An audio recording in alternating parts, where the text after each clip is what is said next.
Bonsoir.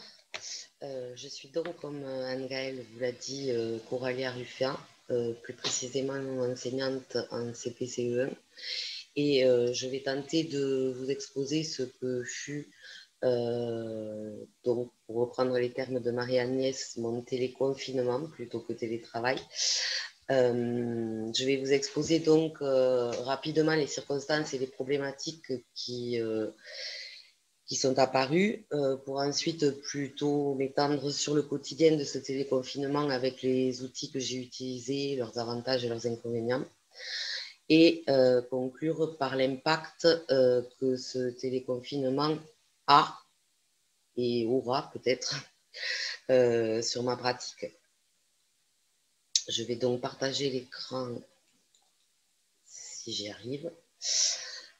Voilà, donc le jeudi 12 mars, Emmanuel Macron annonçant la fermeture des écoles à compter du lundi 16, je me suis sentie, comme je le pense beaucoup de mes collègues, catapultée vers le e-learning, non pratiqué jusque-là, avec une directive, assurer la continuité pédagogique et plusieurs choix possibles. L'envoi du travail par école directe, qui est un espace numérique de travail, ou si vous voulez, une plateforme collaborative entre enseignants, parents, AVS et autres intervenants de l'école, et qui permet l'échange de messages et de documents. Autre possibilité, les classes virtuelles, avec comme première recommandation le CNED à la maison, enfin ma classe à la maison, pardon. L'utilisation de Padlet, le Padlet étant un mur virtuel collaboratif sur lequel on peut afficher et partager toutes sortes de documents. Et aussi les blogs ont été évoqués. Dans tout ce panel, une liberté pédagogique, c'est-à-dire le message du chef d'établissement via les hautes instances, nous permettait d'utiliser à la fois chacun de ces outils ou de faire un choix parmi eux. Comme je le disais, de sources multiples, provenant de sources multiples, c'est-à-dire qu'une circulaire du 28 février 2020 prévoyait déjà un possible apprentissage à distance via les outils numériques. Et puis, des propositions provenant du ministère via les inspections académiques, chefs d'établissement et enseignants. Des messages aussi sur les messageries académiques ou sur les sites informatiques éducation.gouv et du SCOL. Et les médias qui ont joué un rôle très important puisqu'ils faisaient des annonces concomitantes, voire anticipées par rapport au ministère de l'Éducation nationale, avec notamment la diffusion de coordonnées de sites proposant des supports et aussi l'annonce sur la gratuité de livres et de manuels en ligne, avec la possibilité aussi de suivre la classe à la télévision, notamment avec l'UTMI. Par la suite, nous avons eu aussi d'autres informations, d'autres possibilités avec les syndicats, les collègues, les parents, les amis. Voilà. Tout un ensemble de sources qui essayaient de collaborer, de nous aider à trouver un aménagement possible pour cette continuité pédagogique.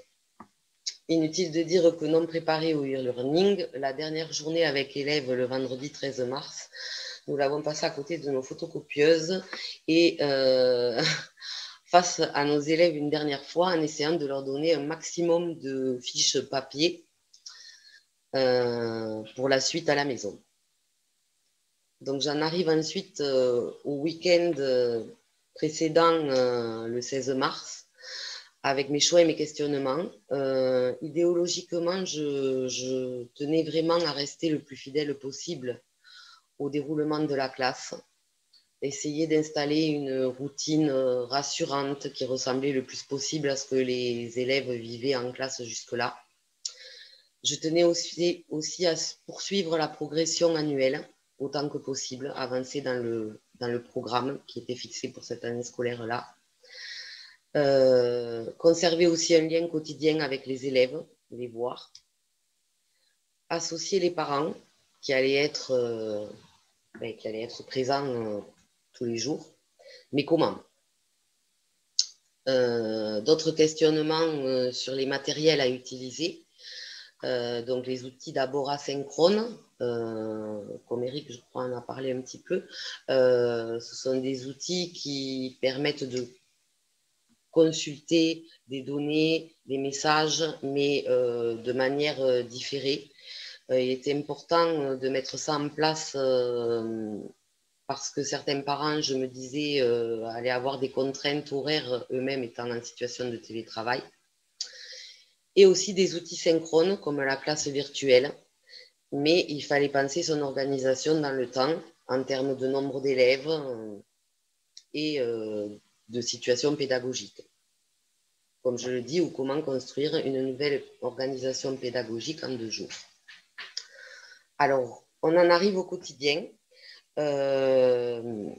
J'ai débuté avec le CNED, qui rapidement a montré qu'il offrait peu de fonctionnalités et par ailleurs des groupes de 3 élèves maximum permettaient un bon déroulement, ce qui était très pauvre et qui demandait sur 24 élèves de diviser la journée en de multiples sessions, peut-être plus courtes d'ailleurs. Donc, un parent nous a informé de l'existence de Zoom que je ne connaissais pas et sur laquelle outil, disons, sur lequel je me suis dirigée rapidement et qui permet bien plus de fonctionnalités comme nous le verrons tout à l'heure. Notamment des petits plus aussi, les Zooms récréatifs pendant les vacances qui ont permis un peu la gestion des émotions puisque l'angoisse des enfants allait un peu grandissant par rapport à la situation et la photo Zoom de la classe pour clôturer cette année qui s'était passée autant à distance presque qu'en présentiel. J'ai aussi utilisé un autre outil, le Padlet. Alors pourquoi le Padlet? Parce que les premiers jours avec école directe ont été difficiles. Le réseau était complètement saturé et du coup j'ai préféré doubler les outils asynchrones. Donc voilà, via YouTube, j'ai appris à créer un Padlet que vous voyez apparaître là. C'est le Padlet de l'an dernier avec les petits messages pour les parents, le coin des élèves pour qu'il y ait un partage. Aussi une colonne pour l'enseignante spécialisée et pour les parents qui étaient acteurs à 50%, on va dire. L'utilisation aussi de l'adresse académique, alors là, plutôt pour une garantie, comme une garantie de la préservation des données personnelles. Voilà, j'ai transmis uniquement l'adresse académique aux parents d'élèves. Alors, faisons le point un petit peu sur ces outils. Je vais exposer par rapport à plusieurs pôles, les élèves, l'enseignant, le savoir, mais se rajoutent 2 autres pôles, le numérique et les parents. Alors, la classe virtuelle, pour les élèves, ça a permis un lien social conservé avec les enseignants, j'étais présente, mais parfois l'enseignante spécialisée, souvent d'ailleurs, l'enseignante spécialisée est venue enrichir les séances. L'intervenante d'anglais aussi qui a permis un peu de continuité. Et une assistante de vie scolaire qui venait sur les séances que j'avais avec un enfant en situation de handicap. Bien sûr, l'environnement scolaire manquait, surtout les camarades en vrai, le lieu de la classe, voilà. Mais aussi un rythme de travail conservé, cela a permis. Un travail quotidien, donc une certaine routine, il n'y a pas eu de véritable décrochage par rapport à ce qui était proposé à l'école. Cependant, l'environnement pouvait être un frein aux apprentissages. Certains enfants vivent dans des locaux qui étaient assez exigus.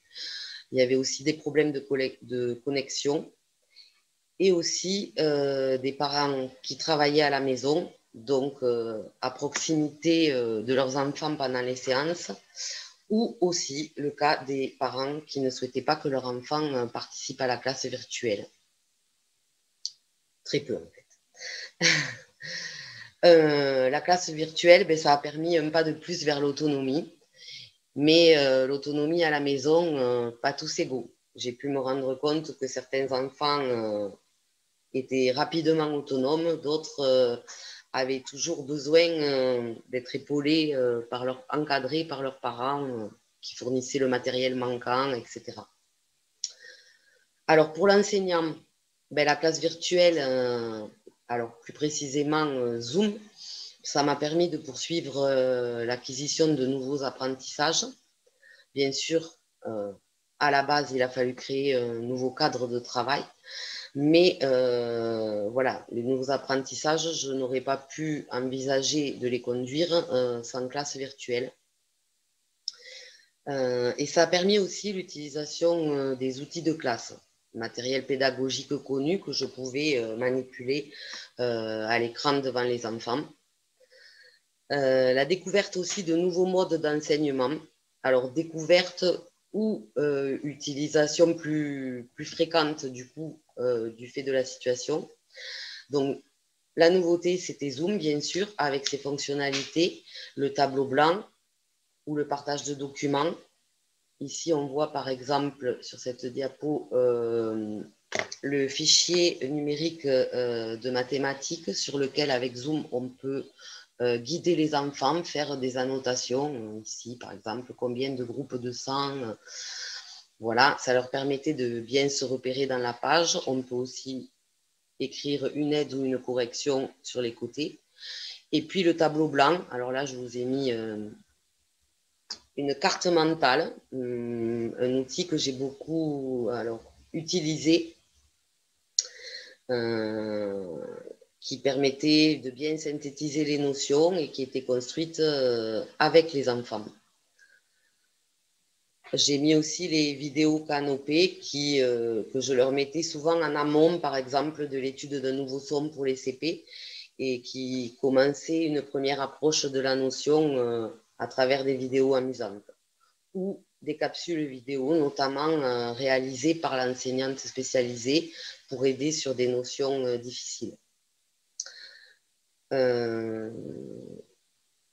Pour continuer sur les avantages de Zoom, ça a été aussi la transparence, très importante par rapport aux parents qui me voyaient quotidiennement en fait, et qui a permis l'instauration d'une grande confiance. Ils ne se sentaient pas abandonnés avec une liste de choses à faire. Ils se sentaient vraiment épaulés et la classe continuait en quelque sorte. Formateur en termes d'attention et de concentration, on est plutôt sur le pôle du savoir là. Zoom, des séances de 30 minutes, ça demande une attention et une concentration puisque ça dure peu de temps mais il faut être efficace et donc les enfants ont pu développer ces compétences-là. L'évaluation, elle est possible, je dirais. Je l'ai tentée et pratiquée, oui, c'est possible, mais elle est quand même à repenser parce qu'il y a beaucoup de choses à améliorer, je dirais.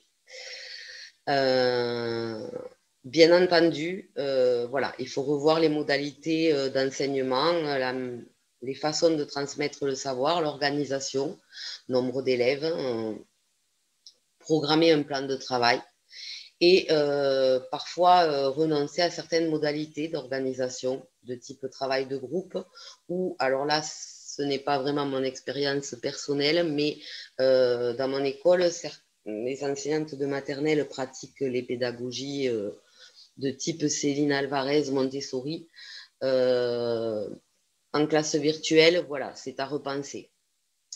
Et puis un temps de préparation conséquent et présentiel plus long. Et pour finir, la gestion des parents qui parfois prennent le Zoom pour un moment de rendez-vous parents. Donc sur 30 minutes, ce n'est pas possible. Je passe donc au savoir numérique dans tout ça, parce que quand même, c'est aussi un petit peu l'objet de ces conférences. La classe virtuelle, ça a permis un apprentissage à proprement parler de l'utilisation du numérique pour communiquer et apprendre. Et là, j'ai mis enseignants, élèves et parents tous concernés. Je crois que nous avons tous fait des progrès dans ce domaine l'an dernier. Mais voilà, constat aussi de grandes inégalités face au numérique dans les familles. Donc, tous n'avaient pas les mêmes outils, les mêmes connexions et, disons les mêmes prérequis face au numérique. J'en arrive au moment un petit peu croustillant, les parents. Donc, une bonne adaptation pour certains parents par rapport à la classe virtuelle. Avec certains ont mis en place des emplois du temps quotidiens, ont même aménagé l'environnement de travail. J'ai une pensée là pour Eric Castex qui a aussi parlé de l'environnement de travail, être bien installé. J'ajouterai avoir ces outils à proximité, ne pas aller chercher un crayon toutes les 5 minutes ou autre chose. Et aussi l'explication de l'outil numérique. Certains parents ont en amont essayé d'expliquer l'utilisation de Zoom, etc. Ce qui leur a valu 2 fois 30 minutes par jour de disponibilité. Réelle disponibilité. Bien sûr, il y a des inconvénients aussi pour les parents. Pour certains, ce fut une contrainte horaire en plus. Forcément, c'était moi qui fixais les plages horaires, donc pour certains, ce n'était pas toujours compatible avec leur télétravail à eux. La nécessité aussi pour certains d'aider leurs enfants, notamment pour l'utilisation du numérique. Et puis, pour finir, l'intrusion dans leur sphère personnelle. J'ai vu quelques parents en maillot de bain, je dois vous le dire. Voilà. Mais l'intrusion aussi dans la mienne de sphère personnelle. En bref, les plus, c'est le Padlet, vraiment un lieu d'échange qui a vraiment séduit les parents, les enfants et moi aussi, mais avec une nécessité de le rafraîchir car il sature rapidement lorsqu'il y a trop de documents postés. L'équipe que je n'ai pas abordée, un moment intense de coopération pour la création et l'utilisation de tous ces nouveaux outils, puisque beaucoup étaient nouveaux pour nous, et le partage du travail, mais aussi des tensions, puisqu'on avait une liberté de choix. Nous n'avons pas tous pris, je vais dire, le même chemin, et ça a créé certaines tensions dans l'équipe, notamment par rapport aux réactions des familles sur les choix que nous avions faits. Justement, pour ma part, en arrivant à la relation aux familles, on va dire que c'est relativement même très bien passé, avec beaucoup de coopération. On a réalisé un clip à distance, les parents ayant filmé leurs enfants et m'ayant transmis les vidéos, j'ai pu concevoir un clip sympathique. Et aussi la reconnaissance avec un cadeau numérique, avec un outil qui s'appelle Geniali, que je vais vous montrer très rapidement. Et puis toujours des insatisfaits, bien sûr. Voilà, un exemple d'autres outils. Geniali, qui est une application gratuite en ligne pour créer des contenus interactifs. J'en arrive aux impacts aujourd'hui et sur les années à venir. De cette expérience, qu'est-ce que j'ai gardé? Le Padlet. Vous avez ici le Padlet de cette année, qui est surtout au service des absents pour l'instant, les absents en suspicion Covid et en des absences de 7 à 14 jours ou plus. Et donc, ils peuvent suivre au quotidien, jour par jour, le programme de leurs enfants. J'ai aussi inséré des fiches guides et puis toujours l'anglais, la colonne de l'enseignante spécialisée et la colonne communication, parce que quand on est à la maison, il faut continuer à garder un lien social. Ça a été un thème aussi que je pense avoir beaucoup entendu, disons, au début de cette conférence aussi. Voilà. Et puis, il faut penser que le Padlet, ça peut être aussi un outil pour des enfants qui, pour une raison ou une autre, hors Covid, je vais dire, peuvent se retrouver à la maison pour une longue durée. J'ai vécu cette expérience il y a 4 ans où un enfant était, on va dire, hospitalisé à la maison en quelque sorte et n'a pas pu suivre la classe en présentiel durant 2 mois. Donc à cette époque-là, je n'avais pas utilisé le Padlet, mais j'avais utilisé la classe virtuelle, le Skype au sein de ma classe. Mais voilà, si c'était le cas aujourd'hui, le Padlet, ça pourrait aider aussi dans ce cas de figure. Alors, j'en arrive un petit peu à la conclusion avec est-ce que le travail, c'est possible? Quelques certitudes. Une certitude, oui, c'est possible, mais aussi des questionnements. Alors, les certitudes, oui, c'est possible avec la nécessité quand même d'anticiper, d'être en veille technologique.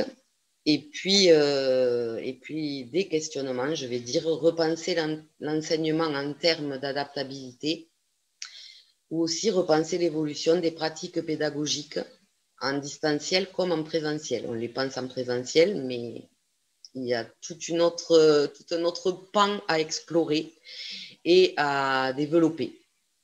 Notamment, je vous ai mis la progression, les outils, l'évaluation, la remédiation et l'apprentissage de l'utilisation du numérique au service du distanciel, puisque très modestement, je n'en suis qu'au démarrage. Alors la suite, c'était cette nouvelle expérience de télétravail malgré le contexte maussade et la précipitation, ça m'a bien plu. Moi, je l'ai vécu, disons que ça a été très fatigant parce que l'anticipation n'avait pas existé, mais c'était agréable et intéressant. Voilà, c'est pour ça que je conclus avec pourquoi ne pas approfondir l'enseignement à distance. Je rassure tout le monde, mes élèves ont pu terminer donc leur année et leur programme l'an dernier. Et j'ajouterai que la majorité des parents étaient satisfaits de ce type de l'enseignement, en tout cas que j'avais mis en place. Pour ma part, ça a été une expérience riche, donc que du positif. Je vous remercie de votre attention